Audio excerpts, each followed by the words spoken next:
जय श्री कृष्णा। राधे राधे। आज आप लोग सुनेंगे पाप मोचनी एकादशी व्रत की कथा।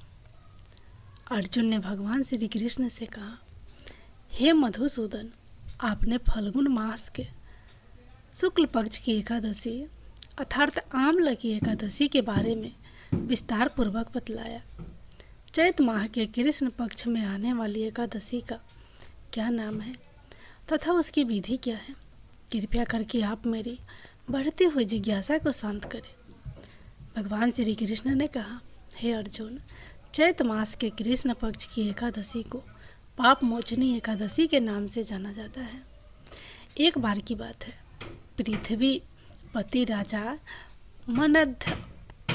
पृथ्वीपति राजा मंधाता ने लोमस ऋषि से यही प्रश्न किया था जो तुमने मुझसे किया है।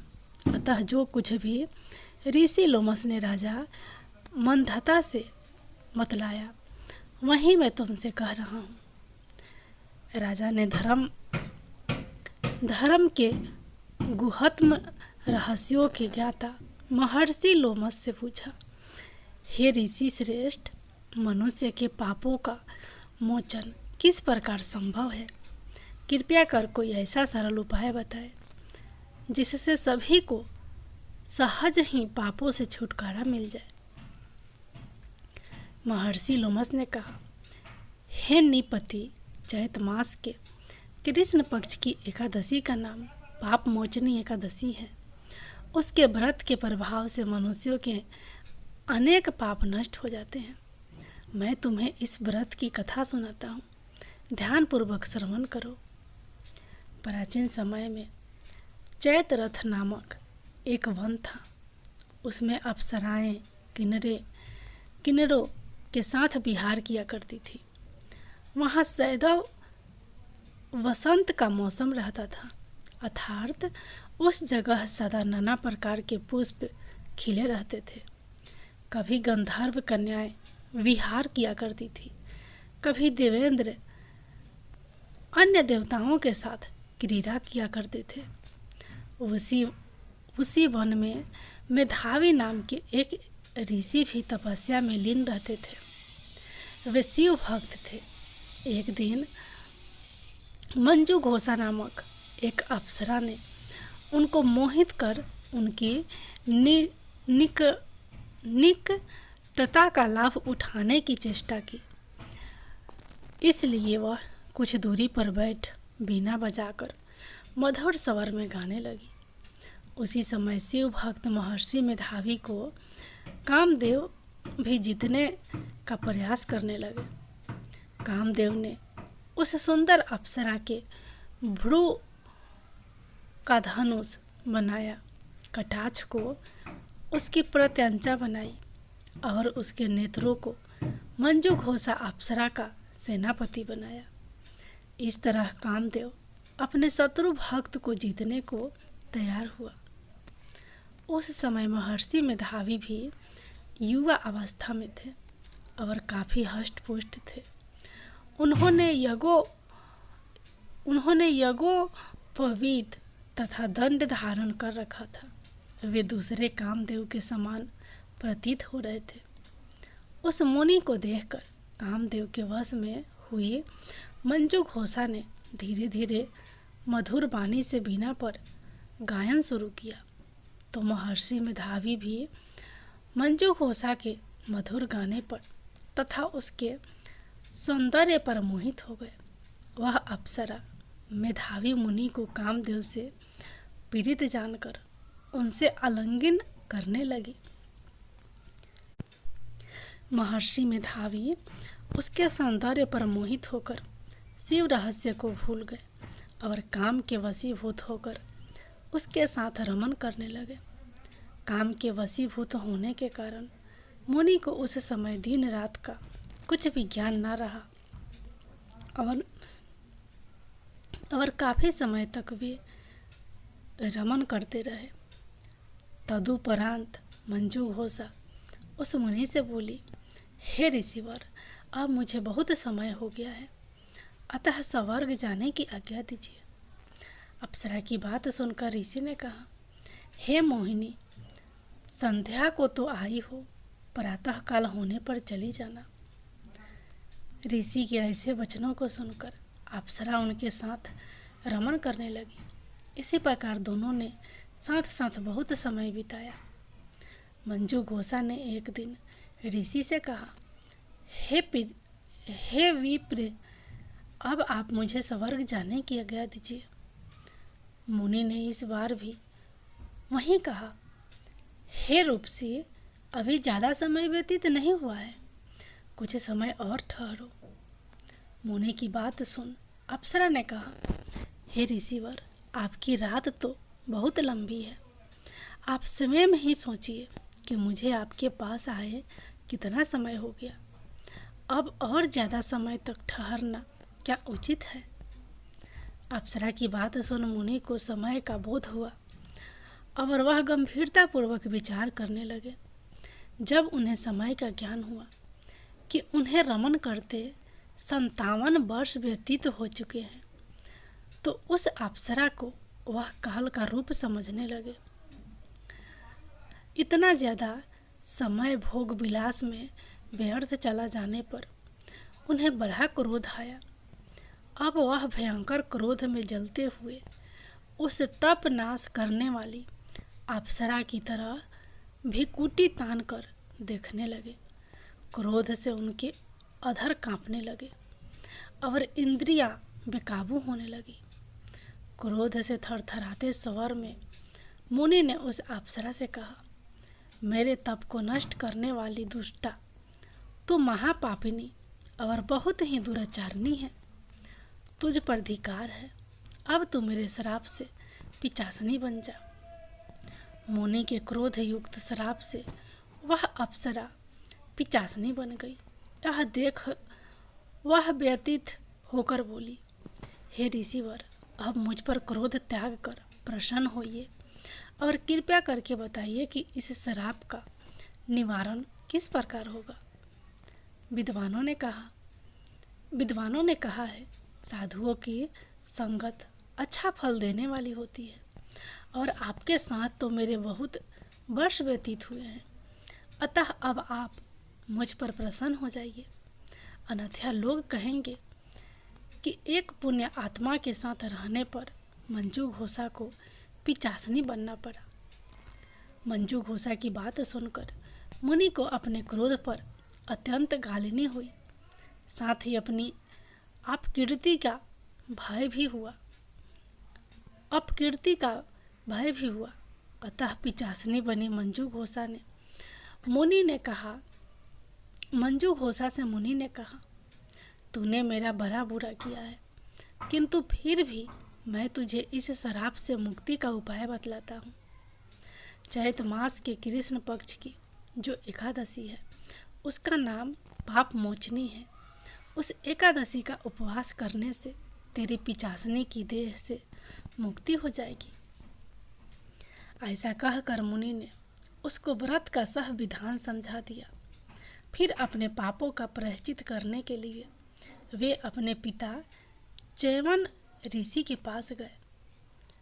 चैवन ऋषि ने अपने पुत्र मेधावी को देखकर कहा, हे पुत्र, ऐसा क्या किया है तूने कि तेरे सभी तप नष्ट हो गए हैं, जिससे तुम्हारा समस्त तेज मलिन हो गया है। मेधावी मुनि ने लज्जा से अपना सिर झुकाकर कहा, पिताश्री, मैंने एक अप्सरा से रमन करके बहुत बड़ा पाप किया है। इसी पाप के कारण संभवतः मेरा सारा तेज और मेरे तप नष्ट हो गए हैं। कृपया करके आप इस पाप से छूटने का उपाय बतलाइए। ऋषि ने कहा, हे पुत्र, तुम चैत माह के कृष्ण पक्ष की पाप मोचनी एकादशी का विधि तथा भक्ति पूर्वक उपवास करो, इससे तुम्हारे सभी पाप नष्ट हो जाएंगे। अपने पिता चैवन ऋषि के वचनों को सुनकर मेधावी मुनि ने पाप मोचनी एकादशी का विधि पूर्वक व्रत किया। उसके प्रभाव से उनके सभी पाप नष्ट हो गए। मंजू घोषा अप्सरा भी पाप मोचनी एकादशी का उपवास करने से पिशाचनी की देह से छूट गई और पुनः अपना सुंदर रूप धारण कर स्वर्ग लोक चली गई। लोमस मुनि ने कहा, हे राजन, इस पाप मोचनी एकादशी के प्रभाव से समस्त पाप नष्ट हो जाते हैं। इस एकादशी की कथा के श्रवण व पठन से 1000 गौदान करने का फल प्राप्त होता है। इस उपवास के करने से ब्रह्म हत्या करने वाले, सवर्ण चुराने वाले, मदपान करने वाले, अगमयागमन करने वाले आदि भयंकर पाप भी नष्ट हो जाते हैं और अंत में स्वर्ग लोक की प्राप्ति होती है। जय विष्णु भगवान, जय माता लक्ष्मी। अब सुनिए 11 माता की कहानी। एक बार एक राज्य में एक राजा रहा करता था। राजा बहुत ही बुद्धिमान और बलशाली था। राजा सदैव अपनी प्रजा का बहुत अच्छे से ध्यान रखता था। प्रजा भी अपने राजा को बहुत पसंद करती थी। राजा की 2 बेटियां थीं।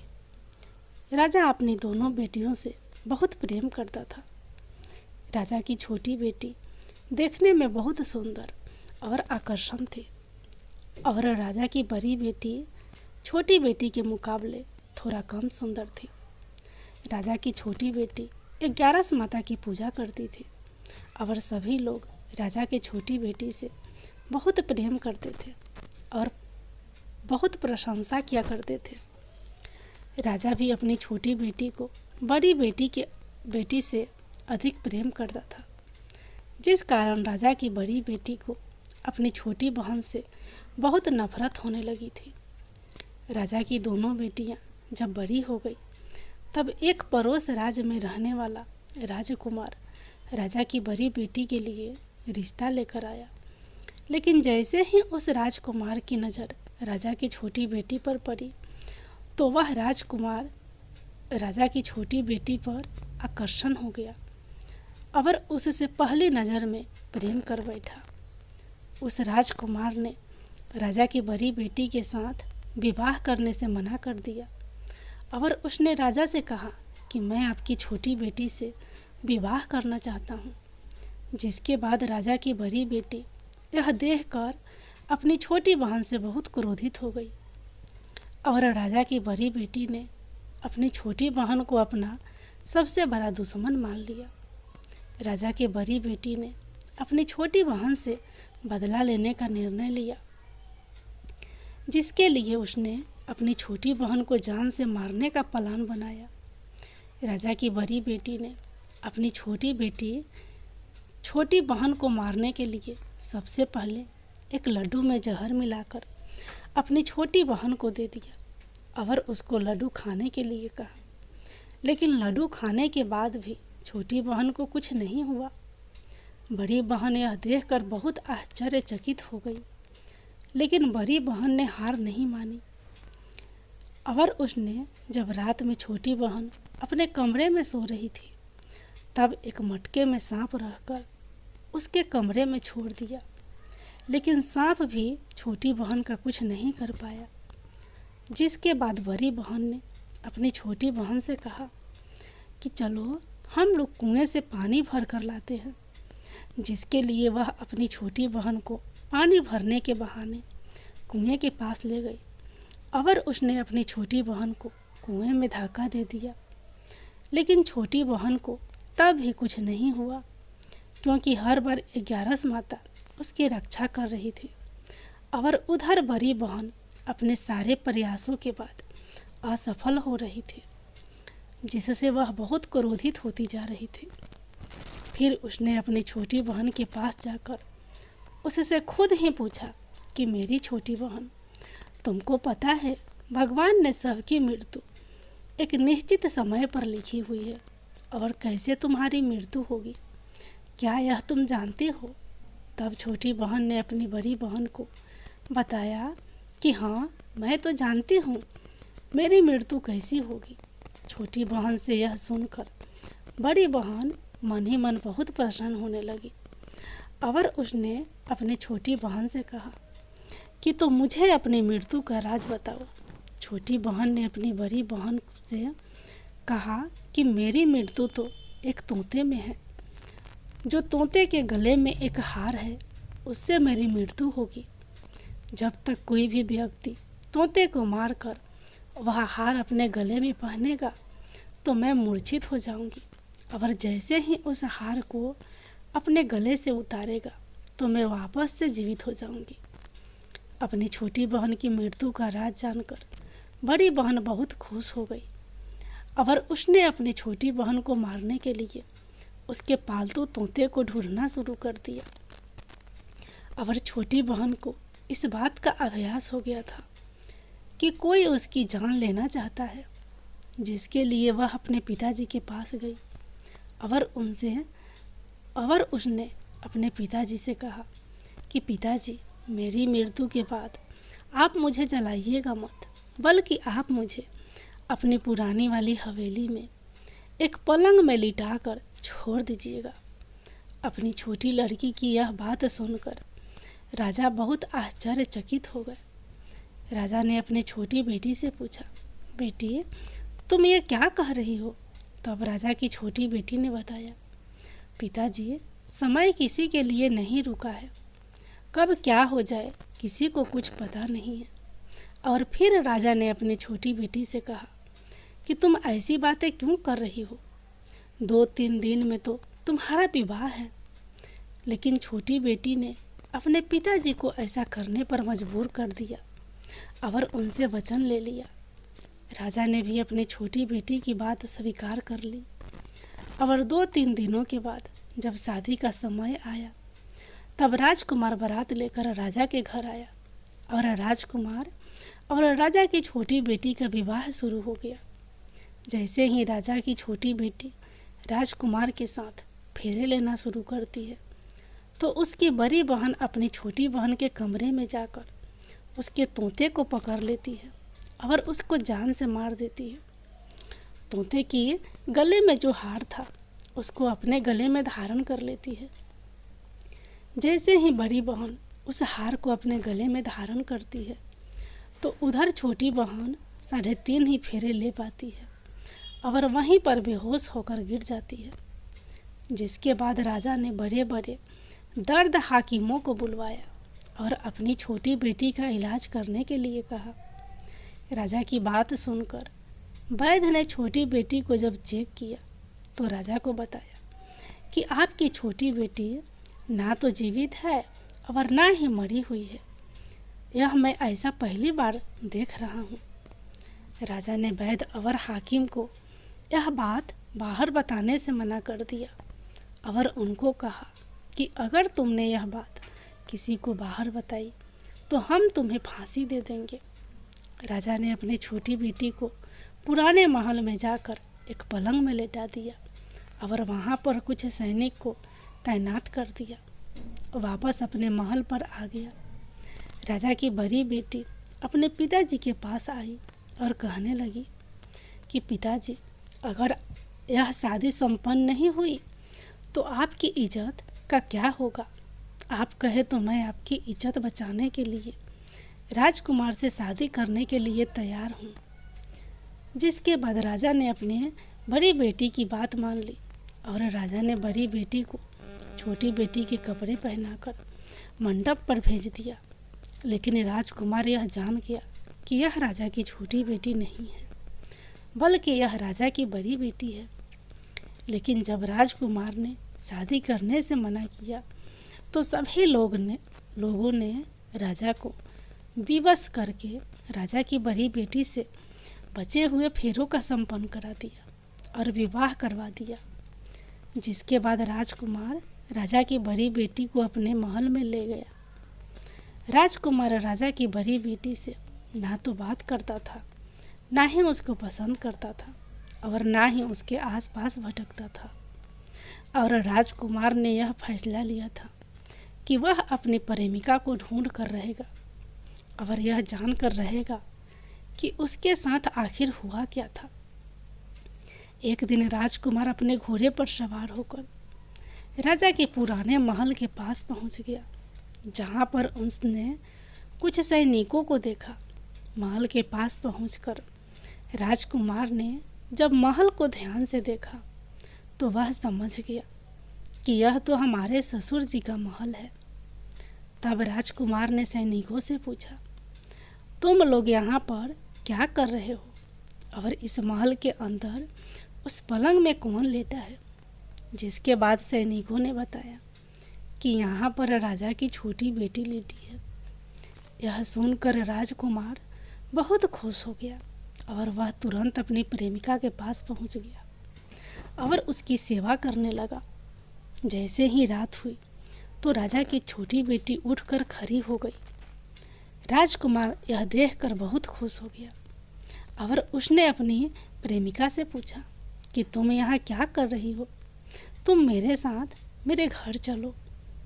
राजा की छोटी बेटी ने राजकुमार को सारी बातें बता दी कि मेरी जान एक तोते में बसी थी और मैंने यह बात सिर्फ अपनी बड़ी बहन को बताया था और मुझे पता है कि उसने ही मुझे मारने का प्रयास किया है।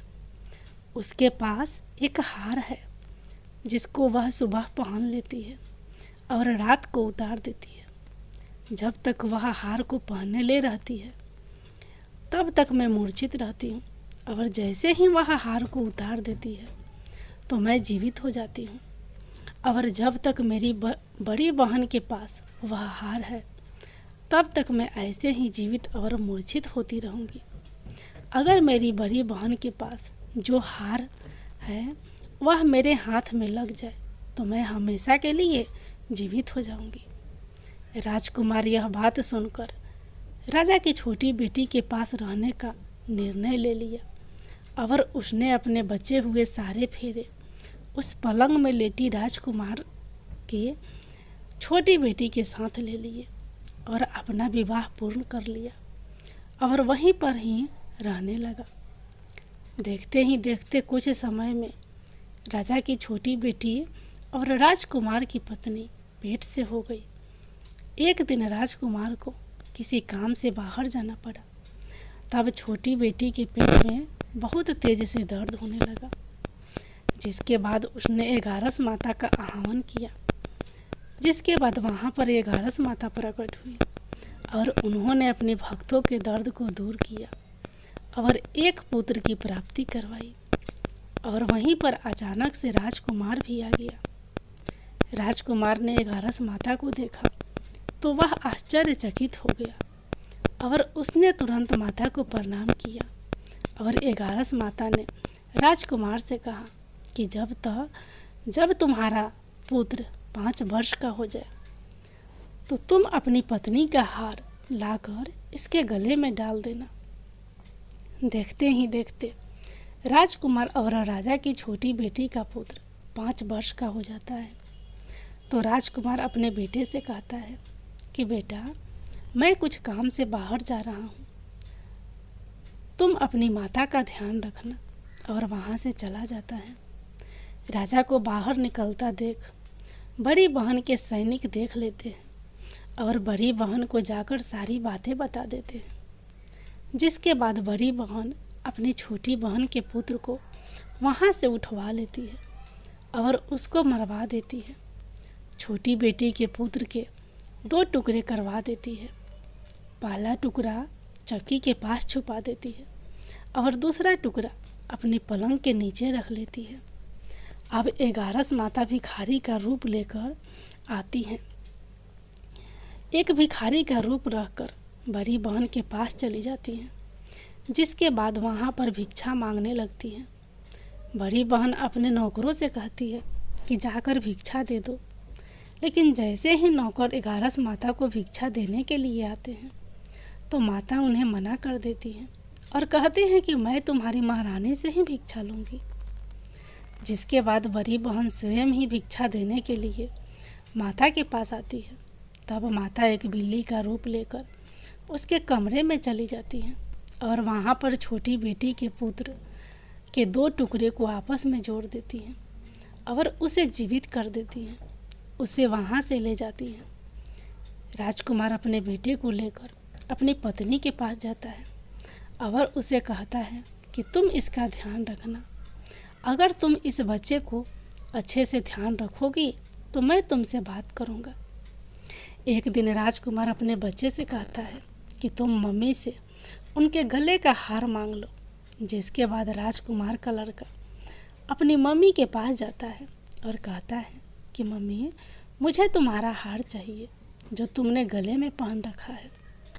यह सुनकर पहले तो बड़ी बहन बहुत क्रोधित होती है, पर उसको यह याद आता है कि राजकुमार ने कहा था कि अगर मैं इस बच्चे का ध्यान अच्छे से रखूंगी तो वह मुझसे बात करेंगे, जिसके कारण वह हार को उस बच्चे को दे देती है और वह तुरंत हार को ले जाकर अपने पिताजी को दे देता है। और तभी राजकुमार अपने बेटे को लेकर वहाँ से जाने लगता है और अपनी पत्नी से कहता है कि तुम हमारे लिए खाना बना कर रखना, मैं शाम को आकर तुम्हारे साथ खाना खाऊंगा। और वह अपने बेटे को लेकर वहाँ से चला जाता है, जिसके बाद वह राजा के पास जाता है और उनको सारी बातें बता देता है। राजा अपनी बड़ी बेटी की यह करतूत सुनकर बहुत क्रोधित होते हैं और अपनी परवरिश पर ही दोष देने लगते हैं और राजकुमार को अपनी छोटी बेटी के साथ रहने के लिए आदेश दे देते हैं। 11 माता की जय।